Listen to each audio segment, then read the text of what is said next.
Secretary, Indian Embassy, glad to welcome members of Indian community and Korean community for this unique event. Unique in the sense that this is the first time we are organizing a book talk event on such an interesting topic. Though migration has always been a favorite topic among geographers and urban planners, but till now no one has covered this topic in such a depth with such a long timeline. That's why we are glad to have here Dr. Chinmay Tumbe, who is the author of the book India Moving, A History of Migration. To attend this event, we have with us Ambassador of India, Ms. Shripya Ranganathan, and Indian Chamber of Commerce Korea Chairman, Mr. Vasudev Tumbe. Ladies and gentlemen, please give a round of applause. Without much ado, I would like to ask Ambassador Ma'am to give welcome remarks and brief introduction of our today's guest, Dr. Chinmay.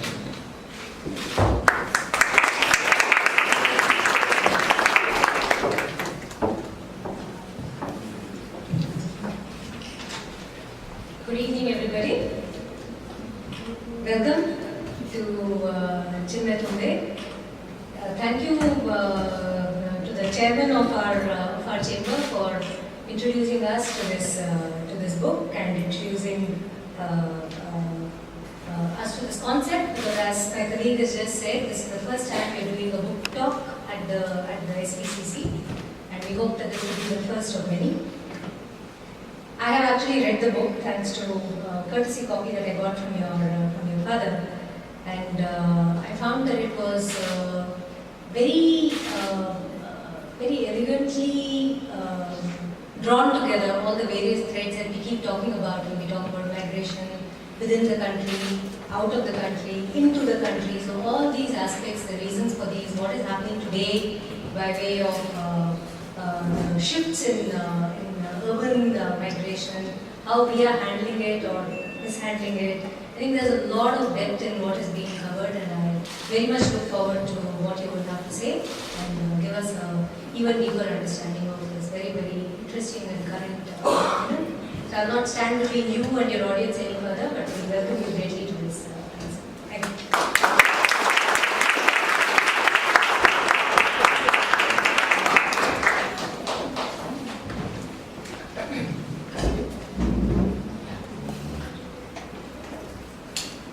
Thank you, ma'am. Dr. Chinmay Tumbe, currently the faculty member at Indian Institute of Management, Ahmedabad. He is an alumni of the London School of Economics and Political Science and Indian Institute of Management, Bangalore. He has been a faculty member at Tata Institute of Social Science, Hyderabad.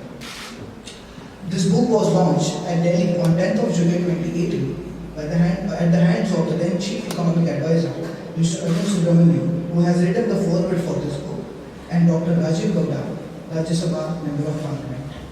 Since then, he has given book talk at IIM Ahmedabad, Bangalore, Harvard Business School, London School of Economics, at Literature Festival in Delhi, Goa in January. Now, the person for whom all of you have gathered here, ladies and gentlemen, please welcome Dr. Chinmay Tumbe.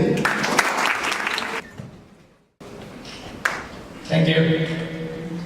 It's an absolute delight to be here today. I have done some book talks outside India. It's always a pleasure because the theme is very natural. Almost everyone in this room is a migrant. All the cliches about migration are well known, so I'm not going to go over that part again and again. But it's also interesting because the ink is still on my finger. I voted a few weeks back in the largest elections ever conducted on this planet. And it's nice to be here again at Embassy initiative out here to talk about a very different kind of ink. This has taken me about 10 years to write, and it's sort of very close to my heart. I've traveled a lot within India and outside to do research for this book, and this book is in a way the culmination of that. Now, in a way, we see Indians, we see Koreans, we see practically people of almost every nationality around the world today. Maybe we see Indians more, we see a lot of Chinese and so on. If this book is just about a description of that phenomenon, I don't think it will be that interesting. What this book tries to talk about is systematic migrations. And that's interesting because while you might find one or two people going off and starting an adventure in a new place, when you find hundreds and then thousands and then 10,000 and then 100,000s and then millions of people moving, it's a very different sorts of phenomenon. So when you have now a community of Indians in South Korea, the community of Indians in, say, UAE or UK, US is much more. We talk of migration, and we often talk of international migration. But what's unique about this book is it talks about all three. There is immigration, people moving into India, which is right now a politically charged subject. Emigration, people leaving India, a lot of people out here, and also internal migration. And it's internal migration, of course, that's actually the least studied phenomenon, though in terms of numbers, it's the most. It's almost every adult woman is a migrant in India because you move upon marriage, the next village or the nearest town. And so as per the census for India, there are about 300 million female migrants in India. That's the starting point of understanding migration. And throughout history, in a sense, women have migrated more than men permanently. Now, in this book, the first chapter, I talk about diversity. And it's really important. The book has about 4 or 5 core arguments, and what I'll do in the next 40 minutes is take you through some of these arguments and why they might matter.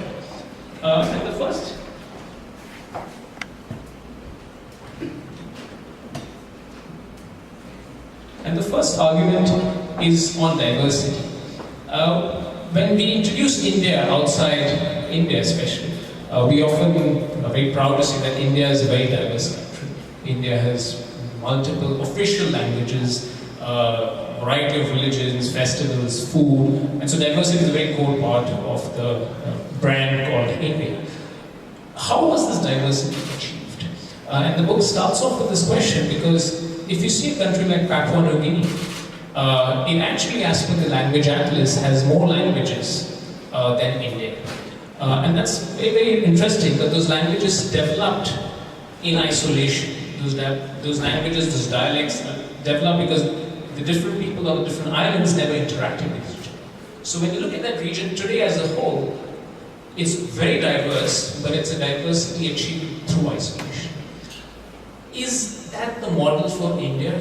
Has Indian diversity been because of communities which have never really interacted with each other and have now been imposed into one nationwide framework in the last 50 or 100 years?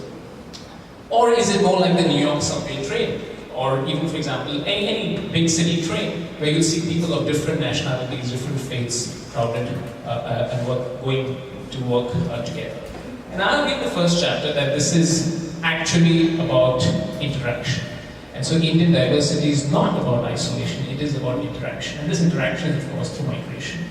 The first migration, which I just mentioned, is, of course, the female migration, which is it's hard to see, but these are the sort of invisible threads that hold together India's diversity. Because these migrations are not necessarily a kilometer or two away. They're often 50 kilometers, 100 kilometers. One of the biggest migrations, the female bridal migration of India, happens from West Bengal, which is in the east, to the parts of Punjab and Haryana, which have very few women in particular age groups because of a variety of factors. So there are a variety of reasons why migration occurs. Now, the first chapter talks about how this diversity is achieved through various waves of migration. And it's called global migration because we tend to think of Indian story as something unique or something which has happened just within India. But it's often an outcome of globalization. And so today's globalization, while it's tremendous in terms of its scale, is not new. We've had phases of globalization even before. The first, very, very ancient migration, which has been captured now in a book by Tony Joseph called Early Indians, is about who are the Indians in the first place. And this, you have to go back thousands of years back to try and understand the early currents of migration. And there's very exciting research in genetics which tries to shed light on this. In India, it's now a debate called the Aryan migration debate about, what is the original source of the people of India? And the leading theory on this is that it comes from somewhere in Central Asia, and originally from Africa about 80,000 years ago. And these sort of theories keep getting revised with more evidence that's being churned out every year and so on. The first real credible sort of, voices on migration, one of the big sources in ancient Indian history is the Arthashastra. And the Arthashastra, if you know, is this classic document of statecraft written on more than. Most people say actually, historians would be very careful. They would say what compiled at least 1800 years ago. Historians will still not tell you who is the author of the book. You see it in popular languages, Chanakya and so on, but people who actually do history, it's still a very complicated issue. That is, what is exactly the Arthashastra and who actually wrote it. But we know the text of the Arthashastra, and they do mention migration in a variety of ways. They do mention who can move. They do mention who have privileges of moving, and this is when you learn about, for example, I write in the book about female migration, about women who can move and who can't move, of social groups who can move and who can't move. And so you really get this idea that even though you might think that before the passport, everyone could move wherever they wanted to, I argue in this book that that's not necessarily true, and that there were sort of, governance of migration even at the kingdom level, even by social norms. One of the classic social norms which existed in India, of course, was the Kala Pani, or the fear of the dark waters. And historically, there was a lot of fear of Indians to cross the seas and go outside. And that's why it's only when this notion was broken finally in the 19th century that really Indians started to go to different parts of the world. But the evidence before that of Indians reaching South America, North America, or even Western Africa is very, very limited. So I'll start this talk not 2,000 years back, but about 500 years back, with this very interesting illustration of a person with black skin, as you can see. And this is something not immediately that you would associate with India, typically generally known to have, on average, a brown skin. So who is this person? And what is this drawing really depict? This is a person called Malik Ambar. And Malik Ambar was born in Ethiopia, or what we would call as the Abyssinian Empire. And at a young age, captured as a slave, taken to the Arab world. And then from the Arab world, taken as a slave off the coast of Ratnagiri, or the west coast of India, into the Ahmednagar Sultanate in the Deccan. And what's interesting is that this is a very important form of mobility. One is slavery, that is against your wishes, but also military migration. And I talk a lot about this book, about military migration as well, triggering off migrations of particular communities in different parts of the world. But what's interesting here is that this guy actually came out of slavery. He got manumission, which means he was no longer a slave, and he had tremendous chances of upward mobility, which is quite actually common in this time of this world. There's no anything of slavery in the West. It's got a very brutal history with very little chances of upward mobility. Whereas here, in this case, by the time he died, he was one of the most respected generals of India, and this painting was commissioned by Jahangir, who actively hated him, because Jahangir could never defeat him in warfare. We're talking about roughly the 1600s. This community still exists today in India, and that's interesting.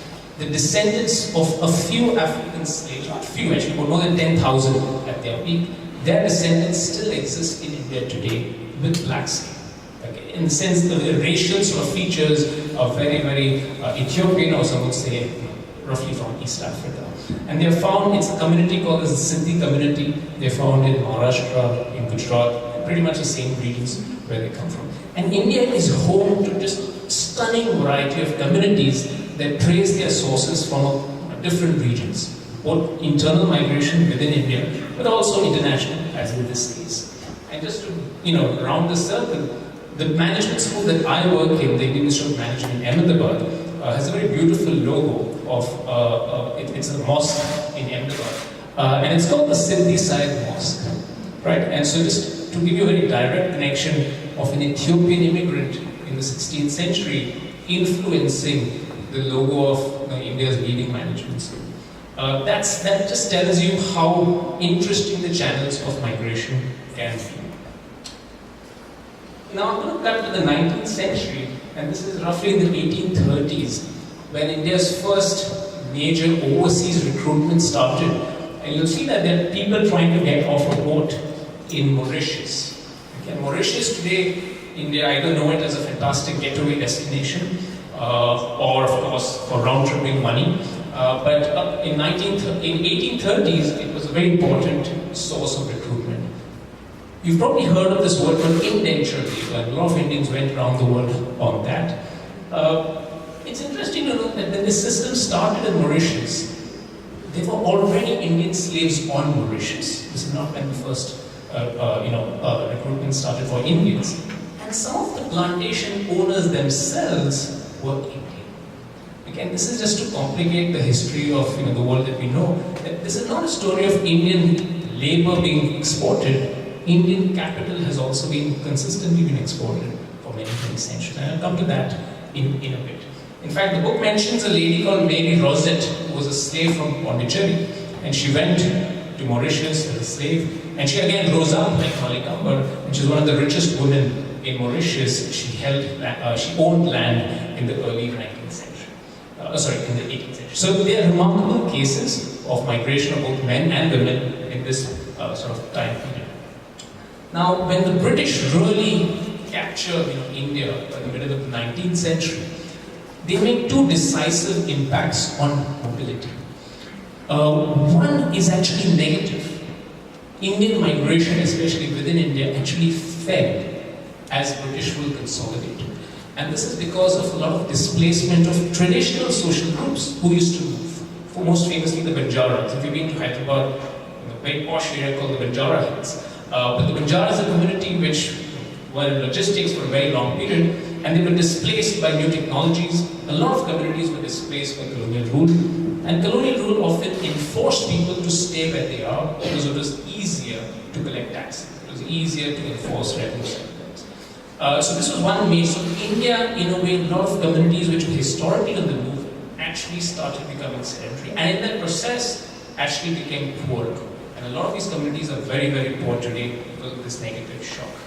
On the other hand, you also have a massive positive shock in terms of increasing mobility, and that was the railways. This is a sort of photograph from a London magazine in the second half of the 19th century. And it shows you different, it's called the modes of traveling in India. And you'll see, some people are walking. The second picture says Hindu pilgrim, sort of crawling to a temple. The daks, the palkis, the sort of carts, bullock carts. And then, of course, the most iconic symbol, that's the elephant in India. And then, beating all of that is the Grand Railways, which comes to India in the 1850s. And so for about 2,000 years, the fastest way to travel across the Indian subcontinent was the horse. And in the 1850s, land speeds especially dramatically changed. And this, had many replications, but from the point of view of migration, it started connecting India in various ways. The railways, therefore, even today, the book cover has a train depicted on it, has become a sort of iconic symbol of migration in India. Much of my research was conducted on trains, and actually my parents who are sitting here also for the first time met in a train. So in a way this book owes a lot to mobility. Now let me stay here for one more second. From the middle of the 19th century, something very interesting started to happen, and this is when I take the readers on the second chapter. I sort of dubbed a phenomenon called as the Great Indian Migration Wave. And this is, in a way, the most important part of the book. It's the most, I would argue, original argument of the book. That is, when you think of migration phases, we often think of either the Aryan migration wave of 2,000 years back in India, or migration waves happening today, or migration waves of indentured labor in the 19th century. But India is host to what I argue the world's longest and largest voluntary migration system in the world, which started roughly in the middle of the 19th century and has not yet finished, which means it's ongoing. And this is such a remarkable phenomenon. You've probably experienced some of this in some way in your life, but you've probably not put it together as how important, how large scale this phenomenon is. To put it in perspective, we're talking of the migration of more than 100 million people today ongoing. It's more than the urbanization of China. It's more than the transatlantic wave of mass migration between 1870 and 1940. It's a truly gigantic scale of migration. And let me just tell you what exactly I mean by this migration through photograph. So this is a family which moved to Bombay in the 1960s. It's a 20th century photograph. The person we interviewed this gentleman who was in his 80s in a village in Ratnagiri district, which is on the west coast of India. And he is just representative of many families out there who have been migrating for really long periods of time. And as I write in the book, Ratnagiri is very famous for mangoes, but it's also famous for man-goes. This is essentially the idea of the Great Indian Migration Wave, that this is essentially a male-dominated migration wave where the men move out, spend almost their lifetime working outside, but never actually settling down there. Okay, so they also go back. And this sort of repeated circular migrations where the men go out, the fathers go out, the fathers come back, and then the sons go out. This has been happening in Ratnagiri for such a long time that the sex ratio, which in India we are used to hearing sex ratios of 800 or 900 females to 1,000 males, because it's skewed against women. In Ratnagiri district, the sex ratio has been above 1,100 females to 1,000 males. Because the men are outside the district is actually female surplus. And this is a statistic, it's like a world record of a statistic for Ratnagiri district, which is held together since 1870. The first census of India took place in the 1870s. And so every 15 censuses since then, Ratnagiri has always had a sex ratio above 1,100. Now this is the case of Ratnagiri. In this case, this gentleman came, worked in Mumbai. This is probably the only time he got his family to Mumbai just to get a photograph. This is a photograph taken in Chembur in Mumbai. And he returned, and his sons then worked in Mumbai, and the cycle sort of continued. Now this is labor migration, right? In the sense, he worked different jobs in Mumbai. Historically, his ancestors in the cotton textile industry, but different pathways were created. This is another family in Mumbai, and this comes from another district called Udupi. So Udupi is a district in South India, and most people from India would have heard of a phenomenon called as Udupi, the South Indian restaurants, which are found all over India. So South Indian food has been exported across India through one particular community coming from Udupi. And this is a photograph taken on a terrace in Shivaji Park in Mumbai. And Udupi similarly has this sex ratio statistic of not having, it's about 1,090 females to 1,000 males for more than 150 years. Okay, so when you see those guys working in a restaurant, almost all of them will never settle down in that city they're working in. They're sending back money and they're working outside. So the three characteristics of this wave: male-dominated, remittance yielding, people are sending back a lot of money, and semi-permanent. That is, they're staying away for long periods of time, but they're not settling there. So I make a distinction between three kinds of migration: seasonal, which is most exploitative in India. It's for a few months, usually the brick sector or the construction sector, and people move for 3 months and then go back. Semi-permanent, which are these kinds of migration, which I argue is the most dominant form, and then permanent migration. And I would argue that many of you would find yourself in some of these categories. Now this particular photograph happens to be my own sort of father's side family. My father, who's sitting here, is actually this person here, who was actually not born at the time of the photograph, but he's been superimposed. So if you look carefully, you'll see he's completely out of place, wearing a bow and tie, a very different generation. He's being left out with all his siblings, and so they kind of superimposed him out here.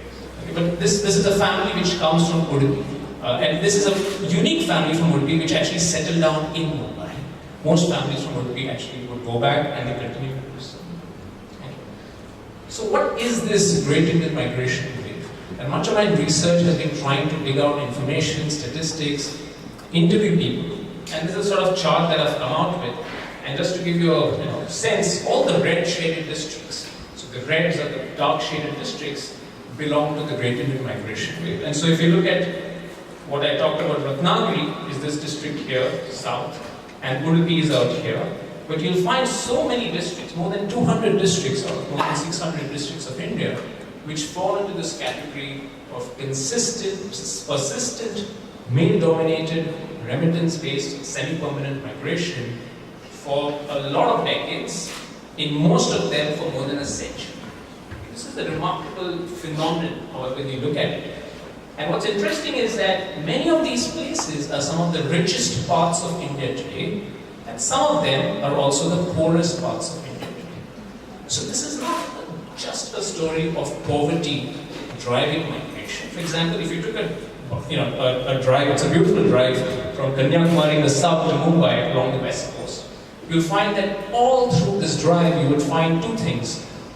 If you were driving, you would see signs of Western Union because of remittance activities, and if you got down anywhere, you'd find people complaining about the shortage of labor. Right? And if you started out here and reached Mumbai, you will find that in Kerala there are now 2 million, more than 2 million people from Bihar and Bengal who work in Kerala, because people from Kerala have migrated in large numbers to the Gulf, and so they are not going to do the menial jobs in Kerala anymore. So there's a massive migration from this part which goes here. So people from Kerala, which is out here, which is fairly advanced on most development indicators, they are going to the Gulf, which is the Saudi Arabia, UAE and so on. I'll talk about that in a bit. But from this part, which is Bihar and Uttar Pradesh, people are moving south. And what's interesting now is that in the last 4 years, if you look at especially Ministry of External Affairs statistics, or if you look at statistics of people who are going on particular labor cards outside India, these parts, Uttar Pradesh and Bihar, now send more people to the Gulf than Kerala. So there's this complete switch of migration patterns, and when we documented this, we found that these connections were forged through Kerala, which means these guys got the information about going to the Gulf because they were first went to Kerala. And the book documents how, in fact, the Keralites went to the Gulf in the first place, and it turns out that it was through Bombay. So it's Bombay where the first recruitment offices of these oil companies started in the 1930s and 40s. They also had stipulations on religious recruitment in many of the Middle Eastern countries, and as a result of which, a lot of the Christians and Muslim Keralites working in Mumbai or Bombay there got preference, and that started a network which lasts until today. If you go up again, if you continue this drive north here in Ratnagiri, you will find more than 70,000 migrants from Nepal plucking the mangoes that you all eat today. Okay, so this is a migration from Nepal, which is here, it's a different country, and there are a lot of Nepalis now coming here because the people from Ratnagiri will no longer pluck mangoes, and they've got a lot of money through wealth coming from Mumbai, and so they are doing completely different sets of jobs now. And a similar story along the eastern tip out here in Tamil Nadu, people historically went to Sri Lanka, Malaysia, today they go to the Gulf. But if you come to this part, which is also India's relatively poorer part, you'll find that migrations, despite having an extremely long history, have not really transformed those regions tremendously. And I argue in this book that what matters ultimately is a combination of migration and governance. And so this region has come out of its poverty, some have argued, more from migration rather than from any active government intervention. Whereas out here, much of those remittances seem to be frittered away or not really invested in creating long-term assets. Similar story in the hill economies, Rajasthan is separate. And you see much of central India is completely locked out. You don't really see mass migrations from central India. And there's a history to this as to how the first recruitment networks were built and established. And they were built along the coasts and along the Ganges. And so as a result of which, you see very few people from Madhya Pradesh, for example, in Mumbai or even outside India, but you're much more likely to meet a person from Kerala or for that matter even Punjab. So Punjab is here, and the average Punjabi that you're going to meet outside Punjab, or especially outside Punjab and outside India, is going to be from just one or two districts of Punjab. I think these are the districts of Hoshiarpur, Ludhiana, Navanshahar. West Punjab has actually never seen this out-migration wave. And this migration wave started through the military recruitment more than 120 years back. And so this is the beauty of migration networks, that once they build, they're very sustainable. And even if conditions back home improve, many times these migrations continue to sustain, as long as fertility, is continuously sort of having some pressure on the population back home. So it's only now in Kerala, which is in the south, that you see migration from that part reducing, because fertility, or how many kids that are being born on there, that sort of ratio is finally full. Okay, but historically, since that pressure was always there, since people were not permanently moving out, you don't really see much change in the pressure to migrate in many of these parts.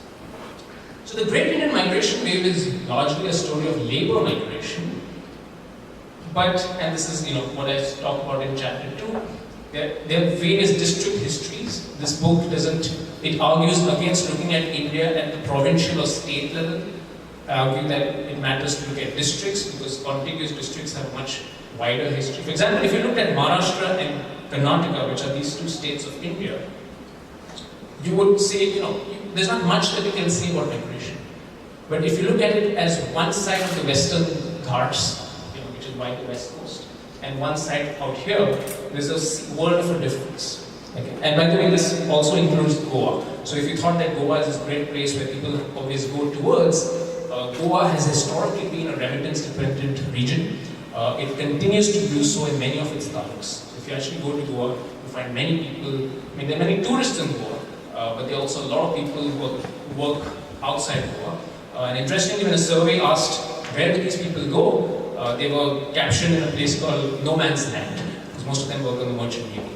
So they're not classified in any particular country. Now I'm going to take you from labor migration to the migration of capital.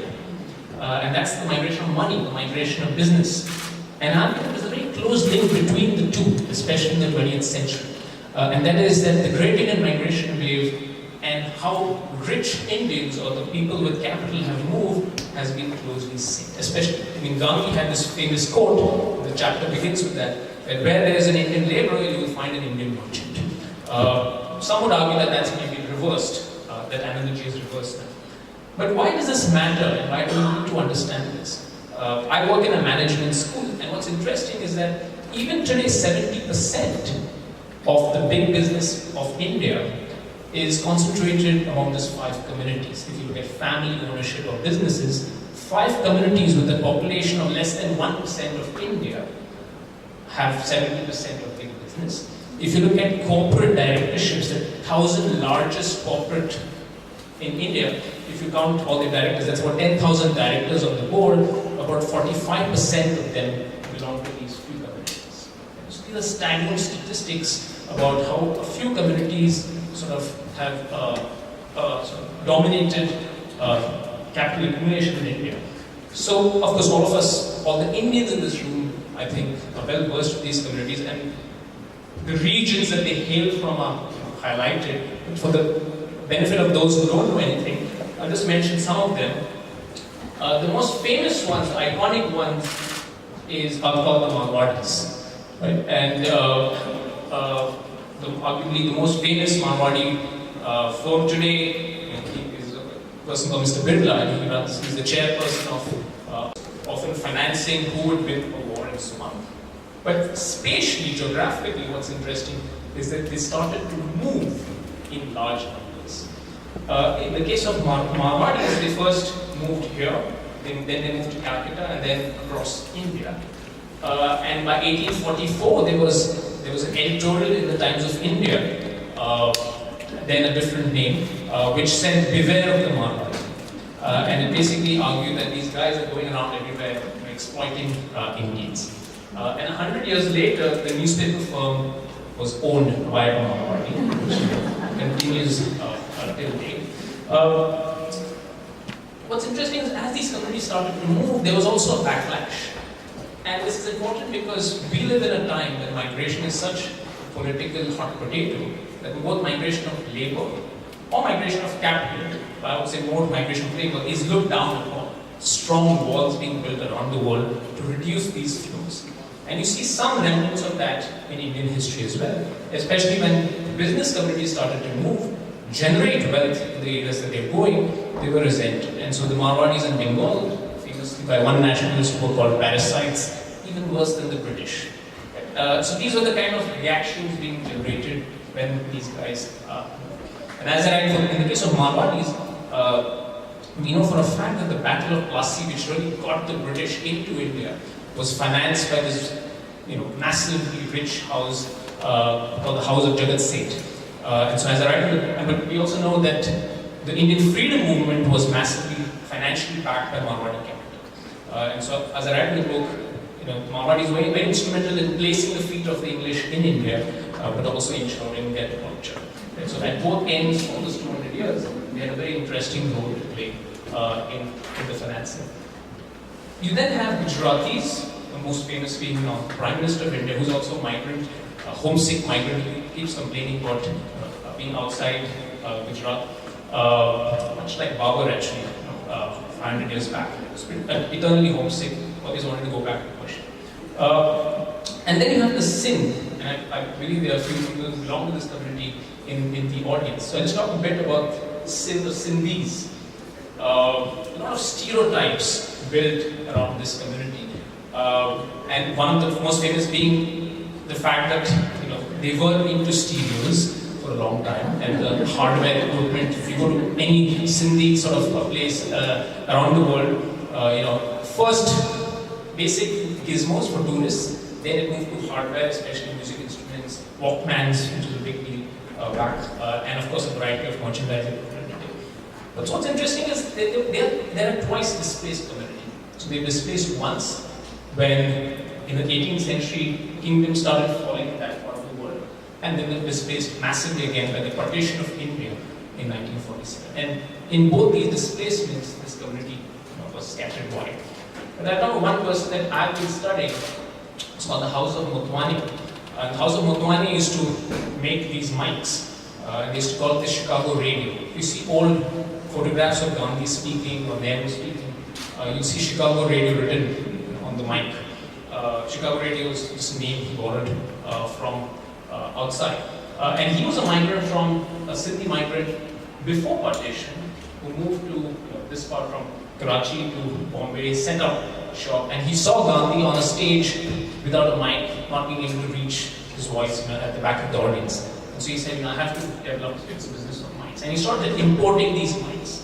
And so it's an ironic case that a migrant from Sindh sort of started this business, and Gandhi's first speeches through this mic, imported mics, were on Swadeshi. So it's a very interesting case of business history. In the south, you have Chettinad, which is a very important business community, the Chettiars. And by the late 19th century, they were the richest business community of India. Today, they are not. If you see the size of these communities, the Chettiars, they were about 100,000, they're lesser now. The Parsis, 50,000 or so. Marwadis, about 3 million. So these are really tiny communities and population of 1 million people. But the Chettiars really controlled much of the money lending business in Burma, in Southeast Asia, and it had massive repercussions in those regions as well. What's interesting from a geographic point of view is that most of these communities came from the northwest of India. So if you exclude the Chettiars, almost all these communities come from one belt out here. And many people have given reasons to why this might have happened. One famous reason is based on climatic factors. It's a dry region, it's a desertish region, honed in risk management skills, which these communities are very famous for. I argue instead that these migrations were very vital to the sustenance of these communities. And what these communities developed in the 16th and 17th century was an attitude which positively looked at migration. Because note, as I said, historically, there has been a social norm against migration in India. And this social norm was linked with caste. If you moved away, you would not be able to observe your caste, you would lose your caste if you came back. But these communities did not belong to orthodox Hinduism. It either belonged to Jain philosophies. In the case of Gujarat, what is known as Pushtimati Vaishnavism, which is also unorthodox. In the case of Sindhi, variety of belief systems which emerged there. And similarly, in the case of Punjab, some of the first merchants, all the Guru Nanaks came from the Khatri community, which were a mercantile community. And it's a complex relationship of how religion and sort of business complemented each other. And what they said for sure is that migration is good, go and spread wealth. It is very antithetical to many other belief systems, many other parts of India face. Now, why does this matter today? As I said, because these business communities, their migrant networks are very vast, and this is very useful for information flow, for job prospects, for marriage prospects, a variety of prospects which they continue to use to develop capital. And you see the new communities of India which are coming into business, whether it's the Saurashtra Patels or the Gaunters in Tamil Nadu, they're also coming through migration. So now migration is also a route where communities come up in India. Okay, and I talk a lot about that. It's also the reason why some communities of India have been locked out of development. Okay, and so if you look at this word called diaspora, which means how scattered your community is, like a Jewish diaspora or a Marwadi diaspora. Many communities of India which have very, very small scale diasporas, limiting growth opportunities. So which gets me to this idea of a diaspora. This is a chart that says on the Desi trade. Desi, as a rough translation, is Indian. And this is just a world map which shows you where Indians are around the world. And USA now has the most number of sort of Indians, followed by UAE, Saudi Arabia. But you see there are two different sort of diasporas. There's one which is called the old diaspora. They're in red font. They include Myanmar, Burma, Sri Lanka, Fiji, East Africa, Suriname. In fact, a lot of the cricket playing countries like West Indies and a lot of that part of the world where you see Indian looking faces and that owes its migration to the late 19th and early 20th century. And you find that what I call the U-turn, that is the three U's, UAE, UK and US. This is, in the last 40 years, the big sort of switch from Southeast Asia and East Africa to the three U's where Indians go to today. Now, why does this again matter? A huge importance for the Indian economy comes from remittances, that is the money people send back to India. That's about $70 billion annually. It's about 2 to 3% of India's GDP. And a lot of that money now comes from those three countries alone. A lot of FDI used to come, but what's interesting, a lot of ODI, that is overseas direct investment. Because India today also invests outside. Like there's so many companies out here which are Indian investments in South Korea. But 6% of ODI in the last 20 years went to just three countries: UAE, US, and UK. Okay, and it's important to understand how these investments, both inward into India and outside, happen through diasporic connections. And so, for example, the case of Mahindra and Sanyong has very little to do with diaspora because there's no sort of diasporic connection to invest in South Korea in the case of Sanyong. But in a variety of other investments, the Indian diaspora has played historically a very crucial role, lesser now. For example, the first major multinational investment of an Indian firm, the Birla's investment in Thailand, there were not too many Indians in Thailand, but the way that investment happened was interesting. Most of that investment, the initial financing, came from one diamond broker, a diamond dealer who was Indian in Bangkok, and the Indian Overseas Bank. The Indian Overseas Bank, as the name itself says, was set up to help Indians outside India. Okay, so it's basically a diasporic bank. And so these are the sort of diasporic connections which have stimulated India's IT sector, for which India is world famous. A lot of migration to US and return migration which really set up the ecosystem. And also in health. If you see the health startups which have become big, a lot of them have an American connection. That map on the right shows you where the money is going at the household level.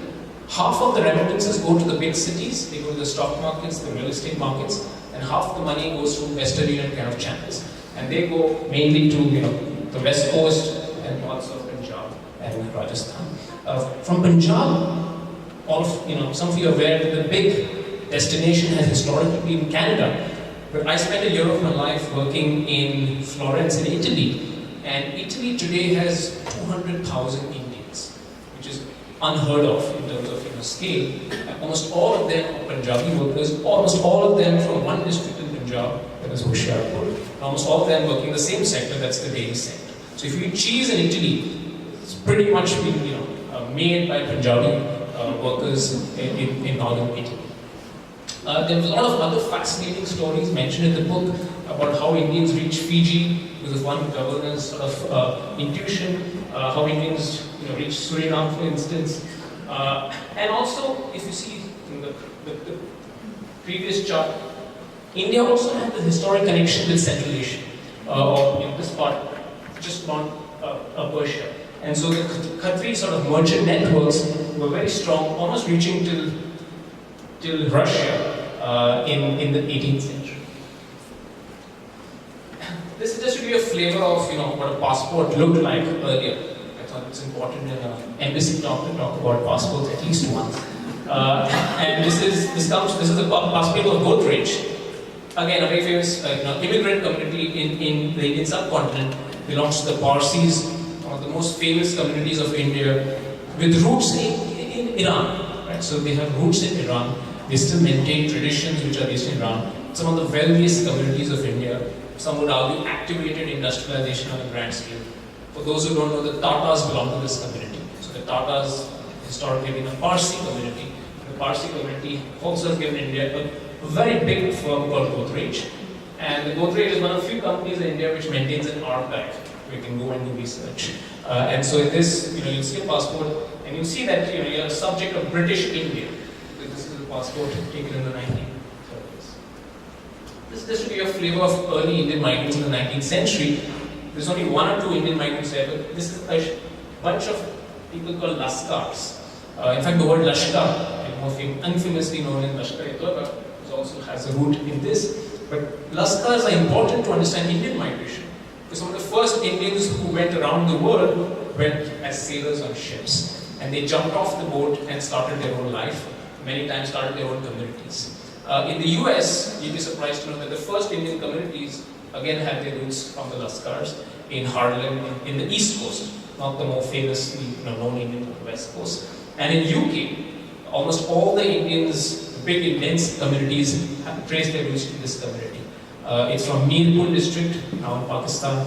It's from Sylhet and Mymensingh, some of them in Bangladesh today, and also coal districts like Hoshiarpur in Punjab.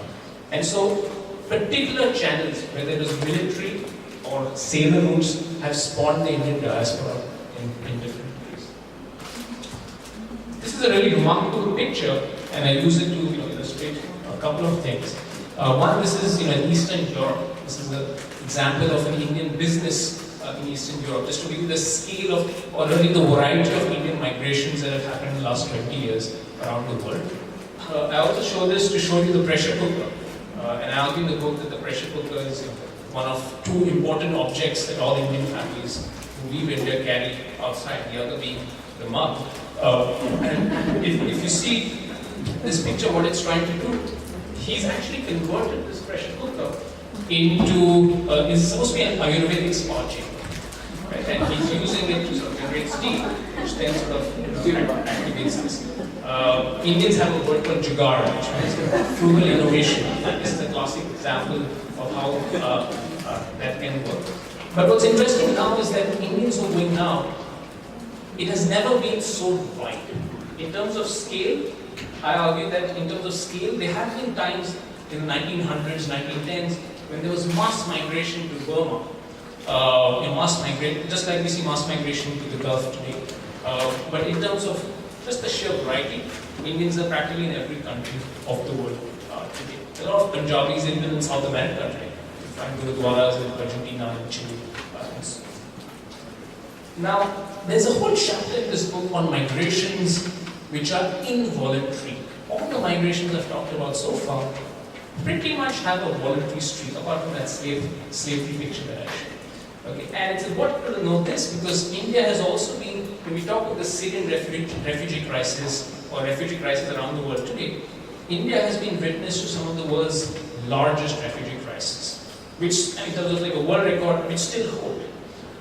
And the first time I argue in this chapter that India has had not one but three partitions. Famous partition of 1947, but the first partition was when Burma was separated from British India in 1937. And this is a picture not from partition, but as you can see, refugees leaving Mandalay. And about 500,000 refugees had to flee in 1942 with the Japanese attack. And a community of more than 1 million Indians eventually left or disintegrated after this entire episode. This happened 5 years before partition, but the partition itself moved about 17 million people towards greatest mass displacement in a short period of time. And the partition of Pakistan, or the creation of Bangladesh in 1971, led to about 10 million refugees flowing into India in the span of just 10 months. Most went back. So this is a chapter which tells you about India's refugee management. And India has actually a terrific record in this matter, which is not really well known. And so I try to bring that out. It also talks about other sorts of displacements. It argues that internal displacements have been much more than some of these more famous displacements. So development-related displacements, whether it's the displacement through riots, whether it's the exodus of the Kashmiri Pandits, mass displacements of these kinds have also been much more collectively than these famous partitions. And ultimately, I end this book with a chapter on migration and development, where I look at themes like brain drain. For example, I work in the IIMs, which are these big brand institutions in India. And in the 60s and 70s, a lot of people who went to the US, they get the degrees and go to the US, and there was a big concern that subsidized education was leading to a brain drain. Today, nobody talks about a brain drain in India. And that's because this entire discourse has changed from brain drain to brain gain to brain circulation, etc. And the reason that's happened is because of the money that's come back. There's an entire sea change in how the government of India engages with Indians outside India. This is a comic, a strip which looks at sort of messy settlement and one big house in that, and saying, remember the carpenter who lived here? He's a non-resident Indian now. He had emigrated to the Gulf, which is Saudi Arabia, and is back. And this is a classic example of what remittance-led development does. And in this chapter, I argue that attitudes to migration in India, or anywhere in the world, stem from being particularly hostile to being very, very supportive, and some in-betweens. And so in India, for example, you have Ambedkar, who's a very famous figure, who celebrated migration, and who saw migration as a very important way to break the caste system of India. As opposed to a person like Bal Thackeray, who's very famous from Mumbai, and who actively rooted for the sort of native people of Mumbai, and opposed people, including people from Udupi, into Mumbai. A side note is that we were actually neighbors of Mr. Bal Thackeray, not me, but my family, the family from Udupi. And when they were anti-South Indian, the whole anti-South Indian movement in the 1960s, we actually changed our surname. So we are the only Tumbes in the world because Tumbe sounds Maharashtrian. It doesn't sound like a surname from the south. But Tumbe is actually the name of a village in Udupi. Okay, so if you Google, we are actually the only. So we are all very thankful to Mr. Thackeray. But we had to change the surname because of this hostility. So this is this hostility against migration that you see across the world today. And it happens usually when two things happen. When there's a lot of unemployment amongst the natives, and so there's a resentment of others stealing your jobs, or it's completely inspired by sort of creating false divisions. The middle view is the Gandhian view. And the Gandhian view basically says, migration is good, you should have, open windows, etc. But Gandhi was very against rural to urban migration. And he had this idea that people, we should have developed village republics where nobody would have to move. And I end the book with a very strong pitch for this Ambedkar view. That is, for India to really transform, India needs more mobility, not less. And I sort of show some statistics about, while we say that Indians are on the move or have always been on the move, it's the better off social groups that have had much more spatial mobility, and these networks have enabled these groups to sort of forge ahead much faster. And if you want India to truly transform, you need many more communities to come up, and one of the ways communities come up is through migration, both rural, urban, as well as international. And so the book sort of takes the position that migration comes in waves. There are ideological cycles and migration cycles. This backlash against immigration that you see today happened once, as recently as the 1930s, and it will also subside. Okay, and in this, for India in particular, just like South Korea had exported a lot of its manpower to the Gulf in the 1970s, India on net sort of gains tremendously because its labor service numbers increase as expected in the near future. So I think these are the ways that politics just define. I think the best way is to have migrant politicians. If you have, and that's a fact, in India most politicians are not migrants. In the constituency, very few, if you're born in that constituency, you usually are politics. And the more sort of migrant or cosmopolitan politicians that you're going to have, the more likely they are going to understand sort of value of migration, be more tolerant of migration. Hi, I'm Helen Chennai, and I work in Korea as an urban researcher. And I'm just wondering, you spoke a little bit about circular migration, and I know that there's no statistics in the Indian census for circular migration. I know that seasonal migration is included, but there's nothing for circular migration, and so I'm wondering how your approach to the subject was because there's such a big lack of information, even though it's such an obvious trend that happens in the Konkan and also in the rest of India. Yeah, so it's a question on statistics and how to measure stuff. There's no direct way. So there's a one short answer to this. There's the chapter 12 of the Economic Survey 2016-17 when we estimate. So Dr. Arun Subramanian commissioned a team on estimating migration. So we worked on that. And so we have a number of 100 million people and a breakdown of state governments. So we do have an estimate now. But it's an interesting question because it's very tough to measure migration when people are confused about the move and they're going back and forth. I'll give you an example of how serious these estimation issues are. In Kerala, the census asks you a question: are you a migrant? Who's a migrant? In the census or the national sample surveys, typically, if you're not in your usual place of residence for more than 6 months, you're considered to be a migrant. So, example, if you go to the Gulf from Kerala and you've been there for 2 years and you come back, then the census asks you two questions: your place of birth. So, if you're not at your place of birth, you're considered as a migrant. But they know if you're say born in a small place in Kerala, you went to the Gulf and came back, then you missed that migration. So they also ask you what is your last place of residence. And if you've been for 2 years in Kerala, that's more than 6 months. Then in theory, you should say my last place of residence is Oman or Qatar or wherever it would be. As it happens, when you ask people where are you from, where was your last place, people tend to answer that I've always been here. This is my home. So I'm from here. So it's recorded as a disease. So the census of India records only 150,000 people in Kerala today who have the last place of residence back in the Gulf. Now the national sample surveys ask a slightly better question, and so in that you get a number of 300,000. Now my researcher colleagues at the Center for Development Studies in Kerala, they had a survey, large sample survey, and they asked a direct question: have you been in the Gulf? and how many years you've been or how long? And it turns out that there are 3 million who have spent at least a year in the Gulf. And so that's the scale of underestimation in India of migration. One of the reasons this book has been written, is going to ask, is when I presented economic seminars. In fact, there's actually a research paper called "Why is Labor Mobility in India so low?" Because people who have never sort of been on the ground, who see census statistics, sort of at its face value, actually ask this question. There are actually no Indians in the group. Or India's urbanization rate is only 31% as per the official census. So clearly, nobody is moving to India like in China. And much of my research over the last 10 years has been trying to show that the approach is wrong.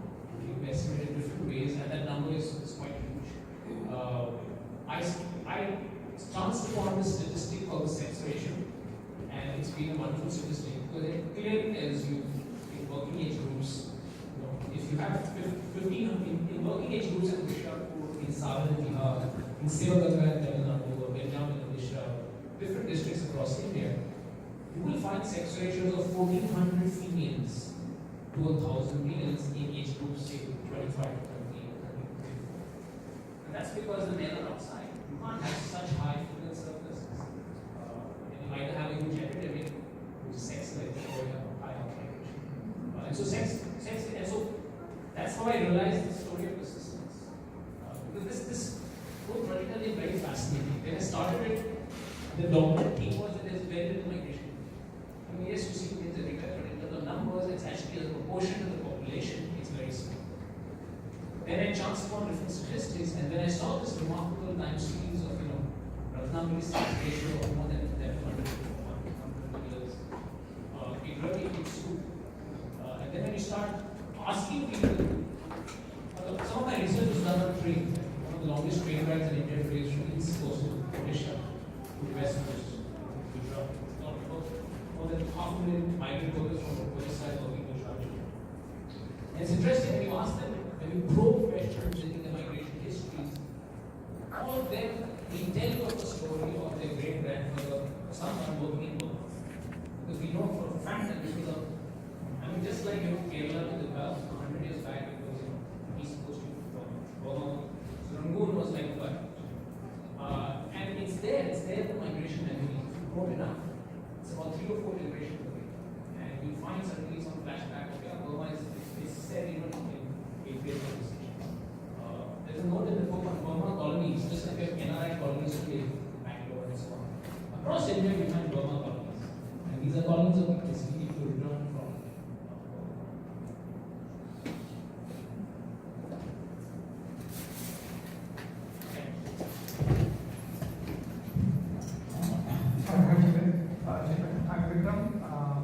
I'm from Gujarat, and my question is like, in your research, have you seen that people are moving within the country, different cultures?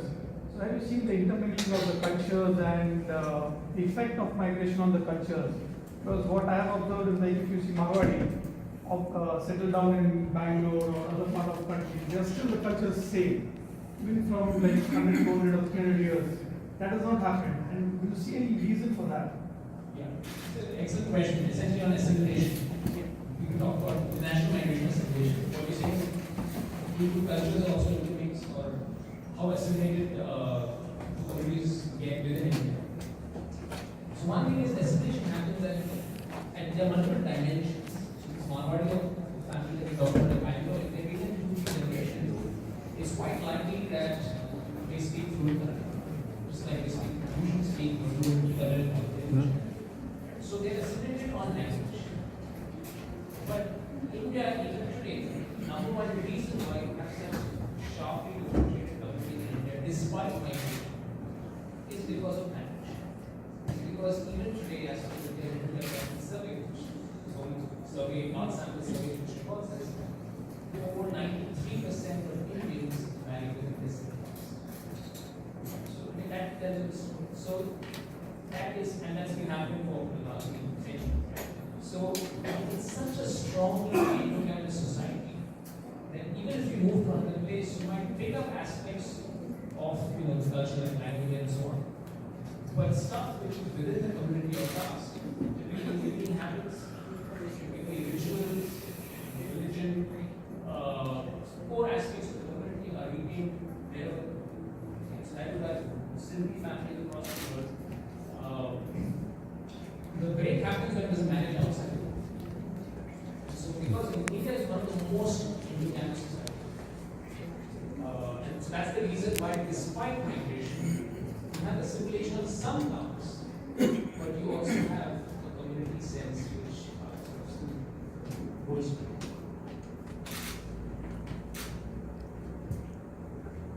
Sorry, I have one more question. Where are you from? It's a good question. I said I'm born in Mumbai. And so in fact, this was supposed to be the title of the introduction was supposed to be Where Are You From? And I started writing that and then it just turned out to be very cheesy. It was not very nice.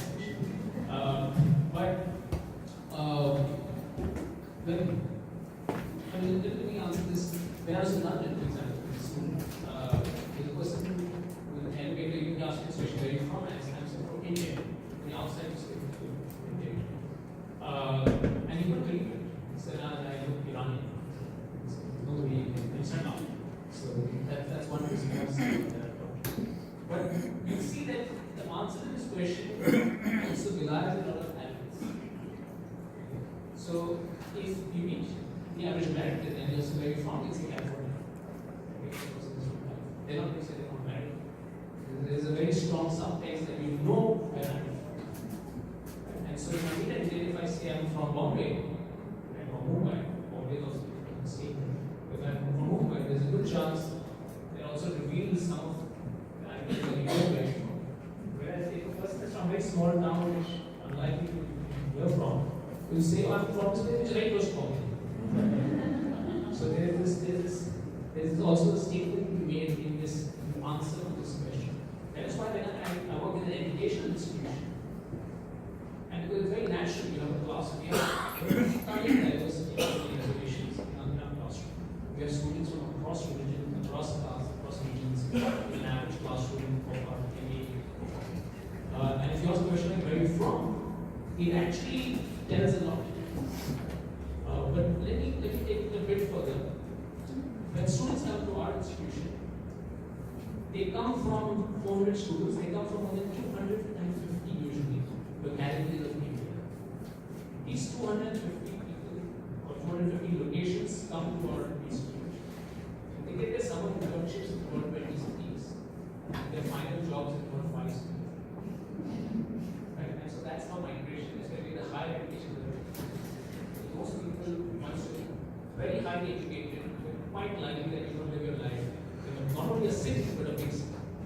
It's top 5, top 6 cities of India is where the bulk of India is.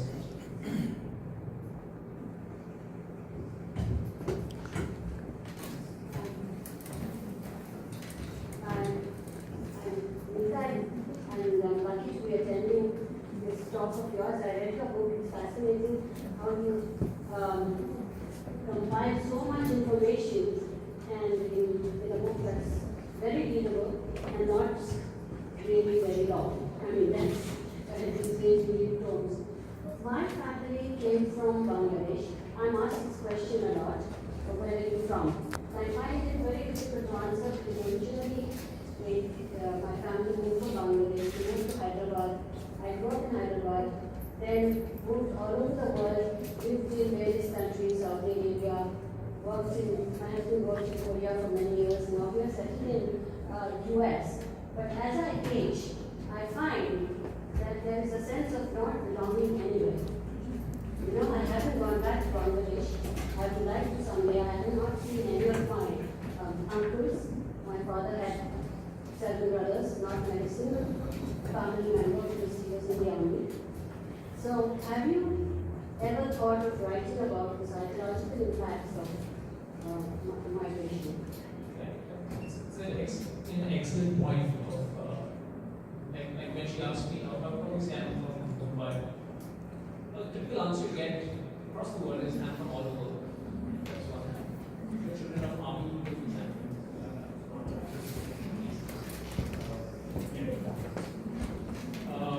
I feel aspects of psychology of migration are best treated in fiction. That's why I read a fiction on migration and read stuff of Singapore, I think the treatment out there of belonging, of exile, non-belonging is much better than the genre of non-fiction, which helps you factual research. So I would never write fiction and the future started happening. I think Chumba Larry, for example, it's a very straight out there. And there are a lot of books on internal migration in India. But what book does is it ties both internal and national. So the regions you mentioned just now, Bangladesh, different countries, that's at the national scale. The same thing happens, of course, for people within India. If you go to an army family, this book is what we concept of an internal diaspora, which I estimated the book is much larger than the international diaspora. So there are more Gujaratis in India outside Gujarat than outside India. There are more Bengalis in India outside India, in South India.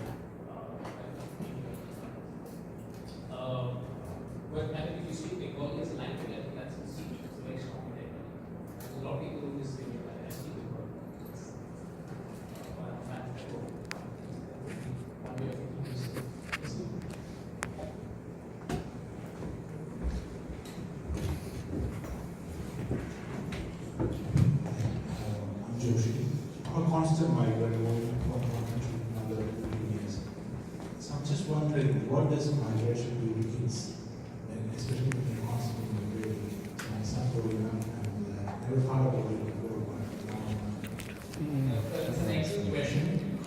Did you ask my son who's sitting here? He wants to ask, but I want to a book which is one very famous migrant called Indian. And it was also all the other things. I think, if we back to the question asked, we have to grow up in a very system. We grow up in a very cosmopolitan sort of environment.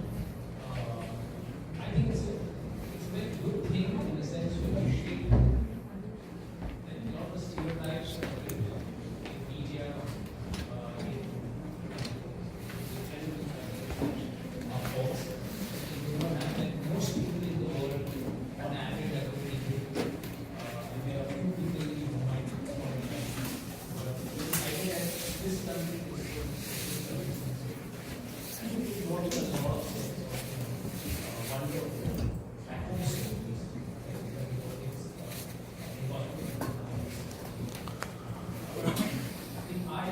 I've grown up in, I was in boarding school, so I was grown up in two different places. This book is a strong advocate of cosmopolitanism, nativism. How you, if the 20th century was a battle between capitalism and communism, this is essentially the biggest ideology of capitalism, cosmopolitanism on the side. And it's a celebration of so it happens that you have to observe this. I mean, that's all. But I should also mention that cosmopolitanism is also privilege. And one has to be conscious. It's privilege in yes, traveling around. And a lot of people who would like to move but cannot are in a very different position. So we go and sort of ranking for the great travel around the world. There are also a lot of people who love to that cannot. That's Hey, Chinmay. Hi, Chinmay. I'm Sachin Sapade. I'm a from company from Nobolis, which is a part of I have a question. First of all, thank you for the fascinating insight that I really enjoyed. A little strange question came to my mind is that are the migration tendencies are in the DNA? Or in other words, is it very bad in certain communities?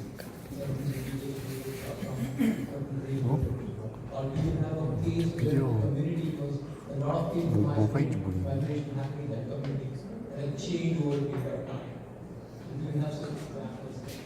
Yeah, we have a DNA, but early childhood is important. And I do talk for migration culture. So the Great Indian Migration Wave, that map that you saw, one of the reasons why this culture of migration comes is when you see everyone not migrating, you think it's normal. If you go to Madhya Pradesh, you've not seen generations of people going out and coming back. This is clearly a cultural attribute that is developed now. In Bihar, it manifests itself in songs, in films, in poetry. I mentioned in the book about Bhojpuri folk songs in Bihar who lament for the absence of the husband who's working outside. In the case of Bihar, lament for Bengali women say, you see the husband outside. So there are a lot of cultural activities which get set up in a region. I would actually region as the most important aspect of developing this cultural tradition rather than a community. For example, a question I get asked sometimes is, are Muslims more migratory than Hindus in India? And there's really no way you can answer that. Because the biggest concentration of Muslims in India is in Western UP, whereas the region has historically not been on the migration. So if you saw that map, Western UP is no. So on the average, actually, Hindus and Muslims, you realize that if you take a snapshot of the states, you find that they are the same. Not much. But when you look at Kerala, when you look at Bihar or Eastern UP, you find there's a much higher propensity of Muslims. And in the case of Kerala, there's a historic connection based on religion. In the case of Eastern UP, we are again because of fewer migrations, lot of them lost jobs during industrialization, which was done towards the 19th century, and so a lot of Muslim people set up towns across the country. So Maligaon, just outside Mumbai, was basically Eastern European weavers moved in the 19th century. And I mentioned the word called Madanpura. You find Madanpurites enclaves in many cities of just suburbs of India. It's a migration of Muslim peoples. So in this particular case, it's a region which sent out more Muslim weavers as well as Hindu craftsmen. In the case of Goa, Christian cooks, rather than religion per se. But this distinction did hold 2 centuries back, where the Orthodox age sort of constrained, and in India most famously, Kalamani notion is so strong. You hear it in so many texts in history that we do know that there was a social norm governing migration. I mentioned some of my talks in the Udupi famous place. There's a famous temple, Udupi temple. 20 years back, this is not very far, 20 years back, there was a tussle between who would be the next head priest. A political battle between them. Who would be the next head priest of this temple? So, like in any battle, they're trying to get the other person down. And this person used this argument that this other priest had gone to the US. Has to cross this, cross the Kalamani. So he's ineligible for this post. And this is the way to break it is. So these norms are still at the back of the mind prevalent in some parts of the world. And interestingly, the 19th century migrations in nature, a lot of people argue it was as bad as slavery, horrendous process, and a lot of it is true, of course, and eventually it was abolished in 1917. Gandhi, Charles Dickens. There's a whole movement before the freedom movement really came on. The movement was against native nature, and Gandhi had seen the first time. But I have been a book that a lot of this migration was voluntary. A lot of the eventual migration was not because these guys were forced to climb the chains and taken into conditions and taken off. A lot of these guys willingly went, and they willingly went for the same reason of this that is cannot observe your past. That's why all of them. So a lot of them is a lot of this migration was also to escape past migration. So the short answer is there like a migration DNA? Obviously not genetically linked, but as a cultural attribute in certain communities or I would say more regions, it can develop over time. There are parts of Korea, today we don't see mass migration of Koreans to the Gulf. America is the big country, that's nicely. But otherwise labor migration is a big part of the story. But it was a part of the story, just like in India. So it's also a function of a particular level of development, and especially fertility. I often report that fertility is very, very important in maintaining pressure to it. And India is still at the level of fertility, it's not still playing out. But Korea, Japan are now society following the tradition almost. Japan for sure. And in these societies, pressure to move out has reduced tremendously. Whereas in India, between 1901 and 2001, the level of population increased by a factor of 4.5 to 5. So imagine a district or a village, the population has multiplied by 4 times. That much pressure that there are a lot of new places in India which are developing migration areas. Sorry for the interruption. Because of the lack of time, we will repeat this to the last question and then we might have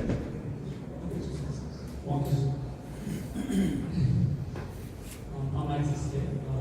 On behalf of Korean people, I want to just tell you about your next release on improvement goes on. Many now in Korea, around 5 million Koreans is the Indian blood also here. So when you do the next one about this. If you look very closely at that book, you know why I have mentioned. Migration is a fascinating topic, and migration of communities is even more fascinating. But as I write, some migrations are plausibly true, impossible to verify. And I believe that is one of those limitations. And also, in Korea is also after the Japan attack, and then when people go outside, and then they go to some China, USA, some Japan, and then now in Japan, the richest people is also Korean. And then, but for example, Vietnam is also a war, is the around there. Not even French or some USA, but I cannot heard about which is Vietnamese. But I heard, and in UK, the biggest, the richest people is the Hindus are the brothers and Indians. And so, we do some what kind of aspect of how can you explain this situation? Is why many people go overseas and focus on maybe you are good at some numbers, counting numbers. What is the case? Why do the Indians flourish in every country except India? No, but I mean, I should qualify this. In America, for example, this Indians are very good at maths. I would love to believe it, but it's wrong. The greatest thing right now. The average level of education in India is so poor. If you look, there are actually tests for the PISA tests, cross-country literacy tests, and on average, India does poorly in language and maths. Second standard, 8th standard students come to second standard students. There is Pratham is the fourth which turn out every year just whatever the state of education. The Indians you see in America, for example, there's a book called the Upper Percent. There are also elite Indians born from India and moved to India. So they are not representative sample of Indians at the average level. So while I hope that India will become the greatest application, India has provided great contribution in the past. My grandfather was a mathematician who went to Russia, contribution very few books. But this is the myth, a lot of statistics. I think there are a lot of stereotypes, nice stereotypes which we associate with China that there is that. But when you look at statistics, 거짓도 물어보지 뭐 한 거야? so if you look at UK, UK still makes 난 진짜 몰라. in the US, 3 million, 4 million Indians that you see there. I mean, maybe should oppose a very good scientist and during his book, he calls it the most selective migration stream in human history. And so India is a fact, outperformed every other social group in the US. Right from the but they were selected, they were the brightest to start. China wants to give his book as a gift for the individual Indians. So we appreciate this.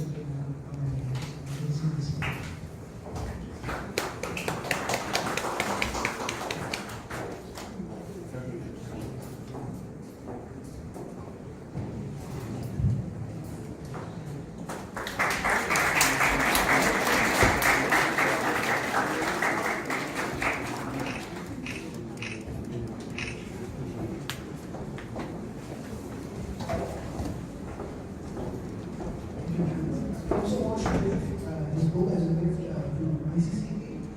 So I would request Mr. Masud to take as an experience.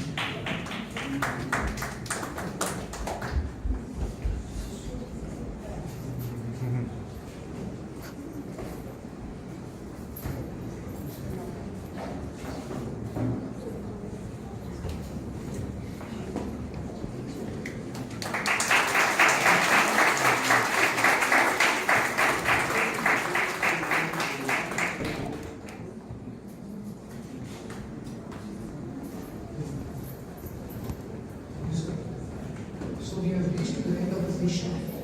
On behalf of Embassy of India, we would like to thank Dr. Chinmay Tumbe for sharing excellent historical facts and his perspective towards migration, which will remain one of the major phenomena in future also. I would also like to thank the Indian community and Korean community for attending this event. Thank you so much.